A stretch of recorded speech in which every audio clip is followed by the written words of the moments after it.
Pero yung NEP, pinirma niya, siya unang-unang pumirma sa NEP. So, umikot yun. Pangalawa, pagkatapos sa Baykan, pupunta sa Office of the President. Again, doon niya hihibayin at titignan niya yung mga insertion doon na sinabi niya na nandun. At bago niya pirmahan, scrutinize niya yan. Baka may nakalimutan ako. Reviewed and scrutiny by the President. Yung binigay na GA ay yung BICAM. So, ang ginawa ng Presidente, tinignan niya mabuti kung nandun yung mga insertion. Nandun. Ang pinag-insert na 100 billion. Ang tinanggal niya ron dahil sa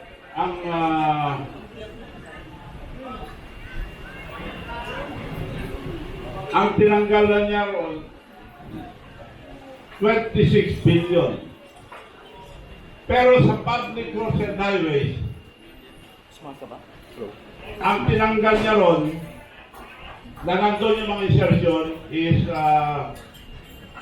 1,500,000 lang.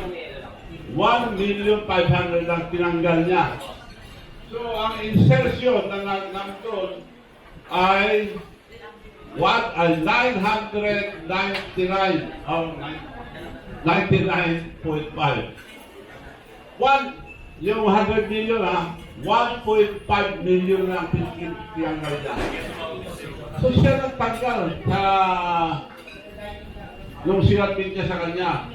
At nagtanggal din ng 26 billion pampaganda pampalistik.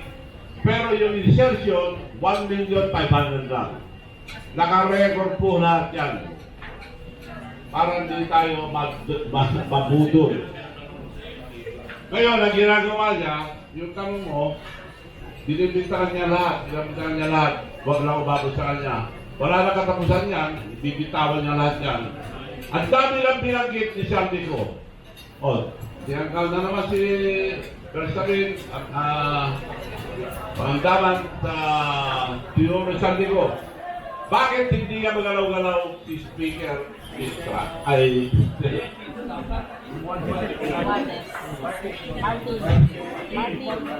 Martin Romualdez.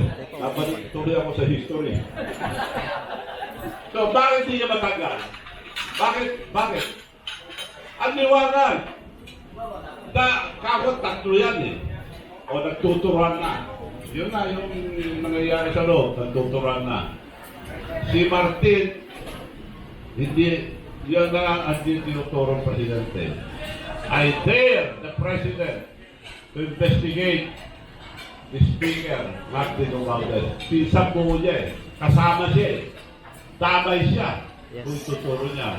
Kung ituturo niya, ituturo rin niya yung mastermind. So paano? Hindi masosolve ang gobyerno to dahil ang problema sila. Sila ang problema. Sila ang gumawa. Paano nila masosolve yan? Nagtayo ng ICI.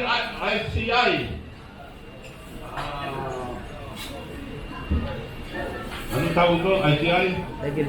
Independent Commission on Infrastructure. Siya nagtayo. Yung Chairman Reyes, unang inimbestigahan na sila Vizcaya. Ilagay mo lahat yan, yung mga binibigyan pera. Nilagay, dami. Nagpisan niya sa unang nilagay nila, Calatrava. Ay, hindi mo pwedeng ilagay yan. Sino si Calatrava? Ang asawa niya, kapatid. Ang asawa niya, Joseph, kapatid ng asawa ni Speaker. Si Calatrava, siya ang Office of the President for the Visayas. Siya involved yan. Pinatanggal ni Chairman Reyes. Paano ka? Anong mangyayari ito? May sinabi pa doon, 20 million, pinatayo yung maraming radio station ngayon is ni Speaker Martin Romualdez. Pinagawa sa amin po yung isang radio station niya, 20 million. Hindi mo pwede galay yan. Wala na. Paano nyo, how do you trust that kind of commission? Kung sila mismo. At saka sinulong si Vizcaya dahil iba na sinasabi. So gano'n din yung mga nagsasalita ngayon, ikukulong pag-demanda pa lahat. Pero nasaan yung mastermind? Nasaan si Martin Romualdez?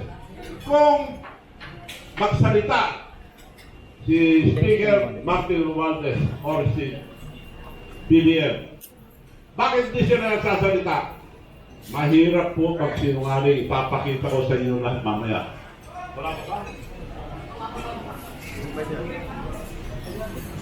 So, mahirap po pag sinungaling.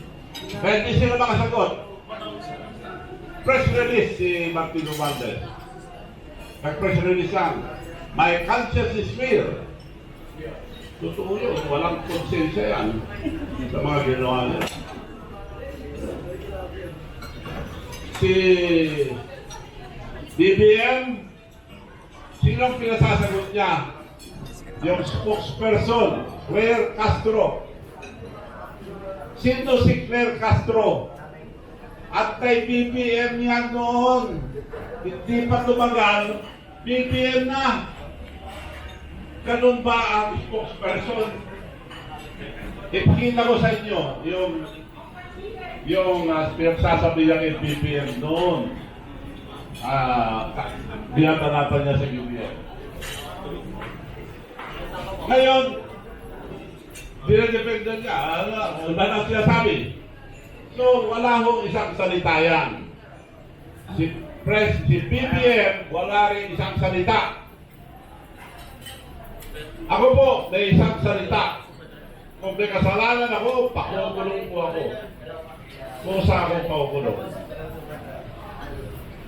Ipakita ko sa inyo mamaya pagdating yung TV kung paano ang nangyayari sa ating bansa. So yun ang sagot niya sa sabi ko. Natuturan na eh. Yun. I would also like to get your reaction to sa sinabi ni Senator Ivy sa ISDR about BBM. Eh siya gumagamit ng droga doon pa. Ako alam ko nung matagal na. Dahil naging governor ko sa Ilocos, kapitbahay namin. Tingnan niyo ang nangyari. Governor sila doon ng Tagalog. Ako po, nag-governor din doon. Pareho kami ng industriya, tabako. Doon lang pwede yung building ng tobacco, which is the main ingredient of cigarettes. Pare-pareho kami yan ng negosyo. Pero anong ginawa ko? At before I became governor, I was the biggest trader of tobacco. Kaya doon ako kumita naman. So, nasa libro ko yun, bibigyan ko yung gusto. Now, nag-governor ako, kinausap ako ni Marcelo, kaanang eleksyon. Kinausap ko yung tatay nila, Ferdinand Marcos, at kinausap ako na dahil alam niya na kontrolado ko yung tabako sa Ilocos. Because I was the biggest trader. Naandang truck ko ang dinadala ko sa mga retry plants, Caloocan, Pasig, La Union, saan. So,